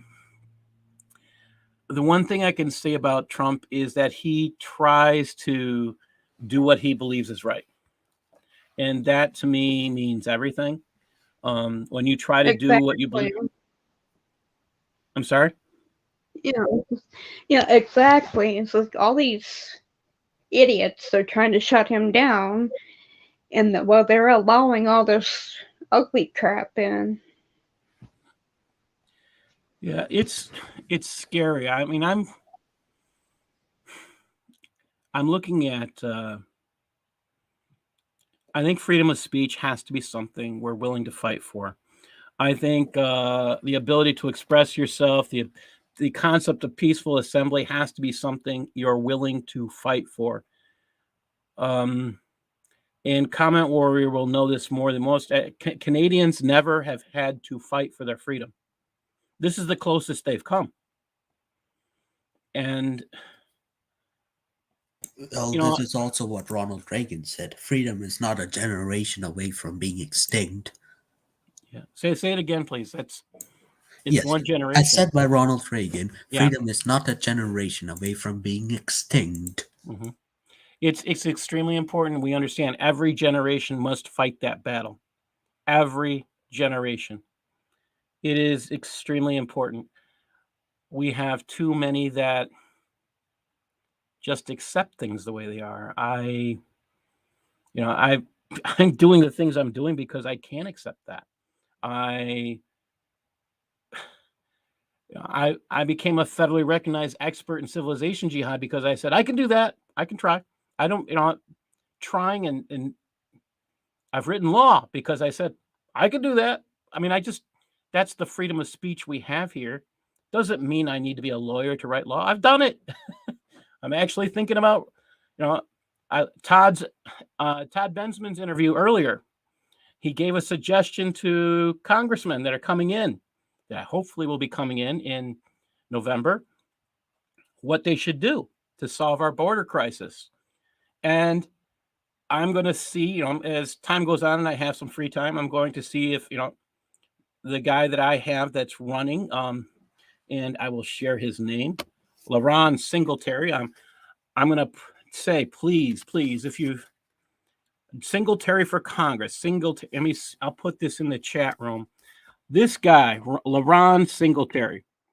I don't know if you heard anybody hear about the guy in the police chief in Rochester who the mayor tried to fire and tried to treat with impunity and nastiness. Is the mayor progressive? Well, LaRon Singletary is an honest man and somewhat of a former student of mine, which is crazy. I was back in those days, I was not yet a teacher. I was a teacher aide. What we call them here was paraprofessionals. And I was working in the social studies class that he was in. That just brings back, we're talking a number of years ago. He went to Marshall High School. This is a inner cities student kid. And he became police chief. This is a guy who I just, I could, he did a very brief, let me just see if I can share. I'm going to share a video he did. He just presented locally and it's only about 5-10 minutes long. Let me just get to that. I like this man for a number of reasons. But what I love about him is he does things and says things that are righteous. Let me see if I can get this easily. Just have to remember where I put it. What do I mean by righteous? When you do something that's right, let me see if it's in here. Nope. I have to go and figure out where I put it. Sorry about that. When you do things that are righteous, let's see. It's you should be remembered. Let me put it that way. He stood up for his people to the point where, this is a guy who, as police chief, I would mention a name to him. Somebody was working that I was working with. Oh, that's so and so, and yeah, and he knew about their family, and he knew everything about them. Okay, he had 1,000 employees, but he knew this one person over here, and I mentioned another name. He knew that person, and all these nice things. He knew everybody individually. There's very few people that I know can actually do that. One is my pastor and LaRon. I'm going to play. He just did this promotional piece locally, and I'm just going to share you. This is the kind of man we want in Congress. All right. My name is LaRon Singletary. Most of you might know me as the former chief of police of the Rochester Police Department. And I'll try to stay in one spot. I know you're recording. You're fine. You're fine. You can move. But background, 20 years in law enforcement in the city of Rochester. Born and raised within the Rochester community, graduated from Rochester City School District, as well as went to Memorial Community College, Hugo College, Rockport College, where I received a master's degree in public administration. Worked 20 years in law enforcement. Greatest career ever. And I think most of you probably know I retired, and then this situation happened within the city of Rochester. But you know what? I fought City Hall, I fought government, and I won. Yeah. You know, and that's what we need to send to our elected officials. We're going to go to Washington, we're going to go to Albany and fight, and not go along to get along. My grandmother always told me, if you don't stand for something, you will fall for anything. So that day, what I did was stood up for my principles, my integrity, and my values. And that's what I want to do as your next representative in Congress. Because right now, the one-party rule that's happening right now in Washington and Albany is not good for New York, and it's not good for our nation. So what are you going to get in LaRon Singletary as a candidate for Congress? You're going to get a leader. I have the character, the ethics, the integrity to go and represent you in Washington, D.C. I also ran a 1,000 person organization within the Rochester Police Department. I also ran a $100 million budget. My opponent has been a politician his entire life. I'm not a politician. I'm a regular person who you sit down and have a cup of coffee with. I'm not part of the establishment. I'm not part of the establishment, okay? For 20 years, when people called 911 with a problem in this community, I showed up with a solution. And that's what I want to do as your next representative in Albany. You're going to get a public servant. You're going to get a public servant, somebody who's been on the ground in the trenches working with the people every single day. Again, I'm not a politician. You're going to get a proud conservative, somebody who is passionate about public safety. We can't demonize, demoralize, and defund our police department. When I was chief of police, I was in front of the camera saying if you defund the police department, it's going to have a negative impact on individuals who live in some of our lowest income neighborhoods. And not just that, it spreads. It spreads beyond the city of Rochester to our towns, to the county. So it just doesn't go because it happens in the city of Rochester. You also believe in, the less is more. You don't believe in that. I don't believe in that. Less is more act. The bail reform. Also, education. Education. Typically, Rochester fares better on the issues on the national level than the national level. Right now, we're right there. Public safety, education, and the economy. Right now, inflation is at a 7.5%. 7.5% inflation. The highest we've seen in almost 40 years. I'll be 42 in April. Almost longer than I've been alive. I'm sure inflation is eating everyone up right now. Everyone up. You're talking about gas prices. We have so many crises going on right now in this country. We have an energy crisis, a border crisis. We have an inflation crisis. All these crises need someone to go to Washington. And not one person is going to solve it alone. But we need somebody who's going to go to Washington to be able to respect your colleagues, be able to reason with one another by listening, and also come back with results for you. Have results for you. We need to secure our borders. We need to secure our borders. That's part of public safety as well, because people just don't come across those borders. There's also drugs that come across those borders. And guns. It's basically spitting out truths. And that's sex trafficking as well. So we have to make sure that we send people to Washington who are going to do the right thing. Because right now the one-party rule of Albany and Washington is just not working for our country. We need to make sure that we establish some sort of protocol that's going to work for this nation. Because right now our national security is at risk. Look at what's going on in Russia and Ukraine right now. America needs to be strong. It needs to be strong. The world is watching. The world is watching. What do you think is going to happen? China is watching right now to see how we react right now with this Russia-Ukraine crisis. China is probably going to make a move on Taiwan, depending on how we react. So that's why we have to be strong. And depending on what happens in Russia, You don't know what's going to happen with gas prices. Because right now, we used to be energy independent. Right now, we're dependent upon other countries because obviously the supply is great. Sorry, the demand is great. The supply is so little, which is why we're paying astronomical gas prices.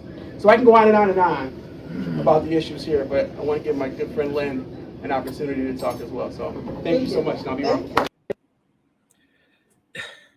This young man, I'm going to put everything I can behind him.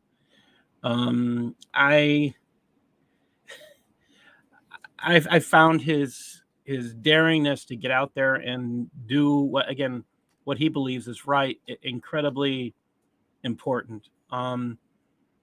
He's running for Congress in the Rochester, New York area, but again, if you want to share that out, I put the link in the chat room. Singletary for Congress. Just share about. He's a young man he's a Christian. He's a believer, and he stands on the Word of God. We would be sending a Christian to Congress. Well, yes, I wish we had this in Canada, but sadly, it's basically very not the best place to have it, because if you were to, you would be cancelled.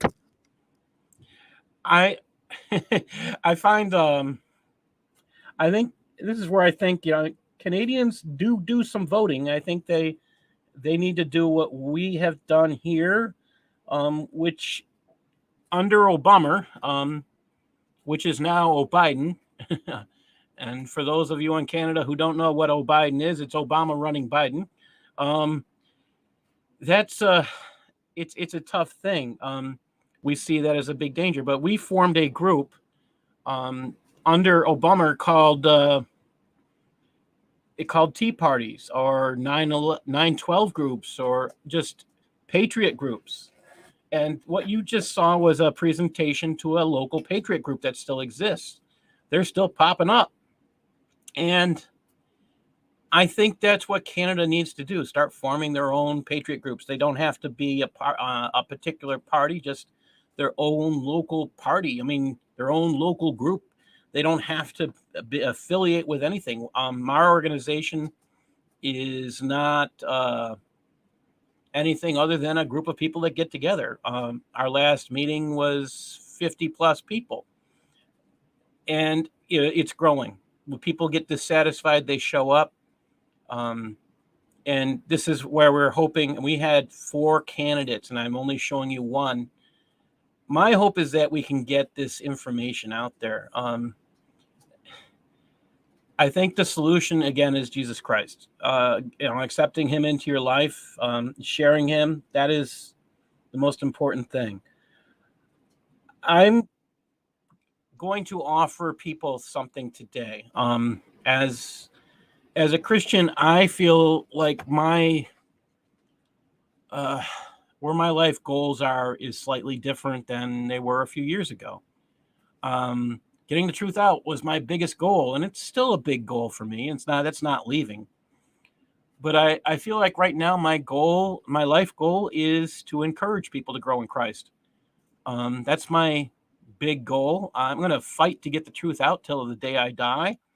But I want to become someone known for encouraging growth in Christ. Yes. So what I'm doing right now, I'm going to offer to anybody here that's listening or wants to follow through. I write a daily devotional every day, and I'm starting to send it out. If you're interested in receiving one of these devotionals, you can send an email to me. I'm going to put the email in the chat. And it's Brian_research@yahoo.com. And remember the guy you showed in Rochester? We had that similar guy. I kept the name in the chat. Yeah. LaRon Singletary is I wish I could copy that mold. He's so unique. Again, if you can run 1,000 run an organization of 1,000 police officers and various different things that go under that department.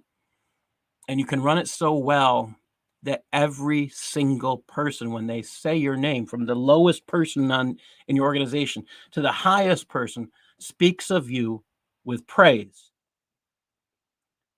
I mean, we call it top-down influence is one thing, but they had nothing but respect for him. And in fact, one of my close colleagues locally is he's a retired policeman who worked under him, and he smiles every time he hears Laron's name.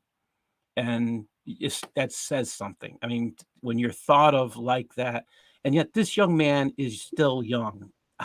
I'm 57, and that just I didn't realize how old I was becoming until I start seeing young men who were in a classroom that I worked in finish being police chief and start running for Congress. But here's what I'm offering with my email. So awesome. Sorry, what? That is so awesome, though, what he's doing. Yes. What I'm offering is anybody who would like to receive a daily devotional to just simply email me and ask to be put on the daily devotional list. I write one a day, and they become, you'll see, I read them here on this show, but they become part of a book, and I put the books up, and you can go to Amazon and you can see the books that I'm doing. I've got 6 more that I have yet to publish that are done. I think right now my goal in life is to become an encourager for growth in Christ. I think that we can't just sit still anymore. We don't have that choice. We can thank Biden for that. We can thank Obama for that. And we can thank Trump for that. We have to become the great men and women that God wants us to be. And that means, number one, getting into God's word. We have to get into God's word. And that's all I'm doing is right now encouraging people. There is one of the books that's up there. I'm going to tell people, if you have young boys, you have grandchildren or boys, preteen boys. A friend of mine, his name is Michael Williams, and I wrote a book. This is how this all started. My friend Michael Williams and I got asked by our pastor to work with preteen boys. And I'm thinking, it's not exactly what I want to do, but okay, pastor's asking, I'll do it. So Michael and I show up. We didn't know what we were getting into. But we had a bunch of boys, and they were all good kids. And not all of them were reading their Bible on their own. We're thinking preteen, okay, we should get them reading. So because of that, we started writing a piece for them to every day they could go home, and we make 7 entries between the two of us. We made 7 each week and sent them out to the kids. We didn't send through email. We just handed them out, is what I should say. And they became our first book, the first book that I'd ever done in this as a devotional. It's called Proverbs, a Book of Wisdom for Boys. Sorry, we don't talk about girls in this book. Anything that has to do with females, it's not in the book because it's for preteen boys. And okay, boys are, and we would laugh because boys do the stupid things, and we know that. Well, every single boy will admit that. Do you agree, comment? Well, yes, teenagers are very. They are more likely, let's say, they think themselves as higher than parents. Then in the end, they do the most stupidest things, which makes them like kids. Okay, here's the funny thing. Whenever I would say that, every single boy in the classroom would get this silly smile. Oh my gosh. And they're like, oh yeah, I did that. That was stupid this week. And I did that. You could see it in their head. And they'd all, yeah. And the truth is, here I am 57 and I'm still laughing at the stupid things I did this week. Oh, that's the truth about males. We do the stupid stuff. I'm never going to deny that. But if you want, we are the most active. Let's say we are more. We are more like physical and all compared to girls and all. The girls, I would say, do the sassy stuff. And when you're talking about preteen kids, they do the sassy stuff. And the boys, they just do. My youngest would do some I would say some. My youngest would do some of the stupidest things. He made a ramp, and we saw what was coming down the road, and he was going over it with his skateboard or his bicycle. We went out and bought one before he decided to kill himself with the ramp he was using. I mean, falling out of trees, out of trucks. I can't tell you how many things he's done that just make you think, oh my gosh. But today he's a medic, and I'm impressed. Each one of my kids is doing something impressive, and to me, that's exciting. If there's anything I can do to help anyone stand for Christ and grow in Christ, that's where I want to be. I'm not asking to come preach to anybody. I'm not asking anything, but I want to be that person that can help you grow. I'm going to close out the show and play the advertisement for my book. And I want to say thank you all for being here, and God bless. So I'm just going to share that, and we'll close out the show. Well, thanks for having me on. God bless you. Thank you. I got to get back to the right folder now. LaRon was a 90 seconds. And yeah, well, all right, here we go. You know what? Before I do that, I don't know if anybody has heard about Aladdin and me. I'll do this one more thing before. He's a troll. He's basically a troll. Means he doesn't know. He will just skip something. The minute we attack him, he'll skip it. Okay, so I'm going to share the screen. He's just a silly boy. I'm having fun with Aladdin, so maybe I'm foolish, but I'm having fun with him. So Aladdin has he made a video, and he tried to hide what I said. This is his last time. I made a video out of his comments on the last Crossing the Crescent show, and I'm going to recommend you, when you're done, if you haven't seen it, go take a look at it. And here's my other suggestion. Go to Aladdin's site and say, are you going to debate Paul Sutliff? He offered to debate you. So as you can see on the screen, let me just make sure that you can see this big enough. I'll grow that up. Sorry about that. And is that big enough? No, I'm just going to go grow that. Sorry about it. You see if I can grow this. 10 seconds. Can everybody see that? All right. I've challenged him to debate the topic. The Quran is a clear communication device. And rules: no going off topic, no fallacious reasoning, no insulting. And well, I think this is what Mark Twain said. You should never debate a fool. He will take you up and basically beat you with his experience. Well, I've already said he's not cognitively able to do this, and if you look here, he's quickly showing that you need to humble and ask. He said, you broke your own 3 rules, and your video about me. He doesn't write very. Maybe it's English is his second language. I don't know. It says, please learn some manners when you address me, when you speak about Islam. Well, Islam is not something that I respect, so I'm willing to. Again, I challenged him to defend it. And Dissecting Quran channel tried to explain, look, you're showing that you do not have the 3rd grade reading ability that that you barely have that. So here's my comment in this. I didn't expect you to defend the Quran. I think he's a man of little faith. My biggest issue with Aladdin lately is he shows part of my video, not the whole thing.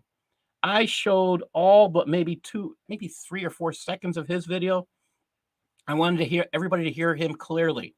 And what I still find fascinating is Aladdin by himself. Aladdin by himself. This is the funniest part to me.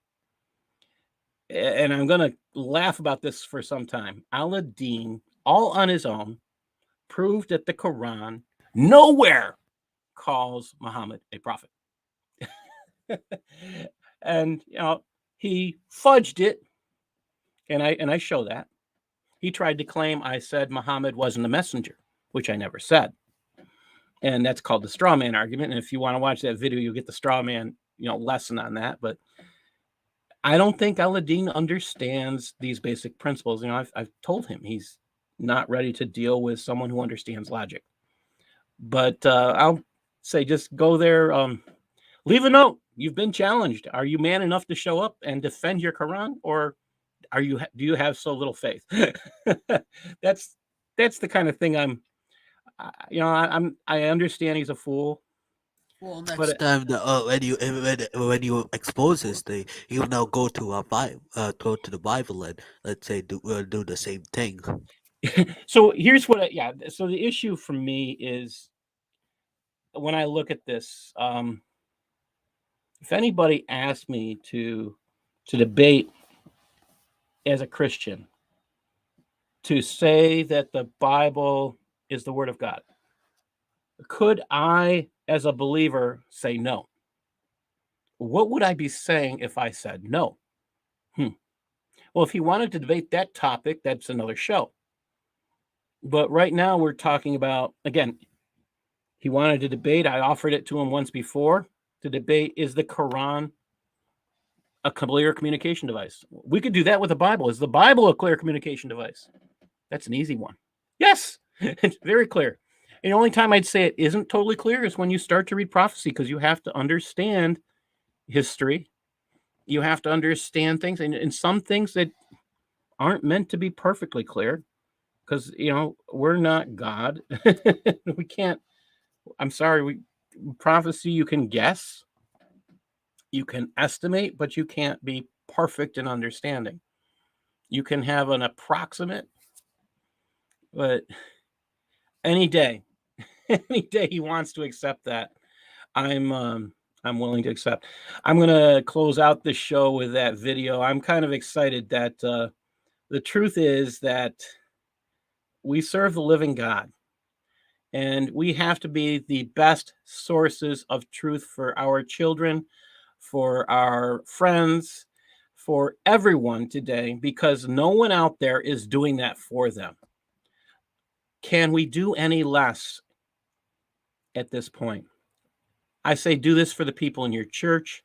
Do this for the people in your community. It's time to stand up. Thank you all for listening. Have a good night. Jihad is affecting you whether you know it or not. This book, The Cancer of Civilization Jihad, has 20 chapters, and it starts out explaining what the Hijrah is, which is the word for migration. And from there, it goes on and it tells you many different things simply by asking questions, because questions are the way we learn. If you don't ask questions, you can't find the answers. Like I said, it starts out with questions. Chapter 2, are there irreconciled differences between the social norms of Western civilizations and those of Muslims in general? Islamic supremacy, that one's not a question. That's just it's a statement. Is there an Islamic social norm against telling the truth? Is slavery legal under Islamic social norms today? Are there racist social norms within Islamic beliefs? Is there an ethnic prejudice within Islam giving Arabs superiority? Are women considered less than equals in Islamic social norms? You keep hearing this social norms part of it every time, because the question is, are these normal behaviors? That's what social norms are, normal behaviors. Oh, this gets a lot more detailed. Are women considered less than equals? Are Muslim women required to wear the hijab? Do Islamic social norms make men see women as intellectual equals or sensual objects of pleasure? Is child marriage and forced marriage part of Islamic social norms? Is there an Islamic social norm requiring female genitalia mutilation? Is it an Islamic social norm that non-Muslim women are sexual prey for Muslim men? Is temporary marriage an Islamic social norm? In other words, prostitution in many ways. Is there a social norm in Islam that gives a husband the right to beat his wife? And this goes on. Again, there's 20 chapters in this book. The question is, do you want to be informed? Do you want to see for yourself if the behaviors I'm talking about are really related to Islam. That's the real question. If this sounds interesting to you, please go to Amazon or smashwords.com and pick up your paperback or your ebook today. Thank you.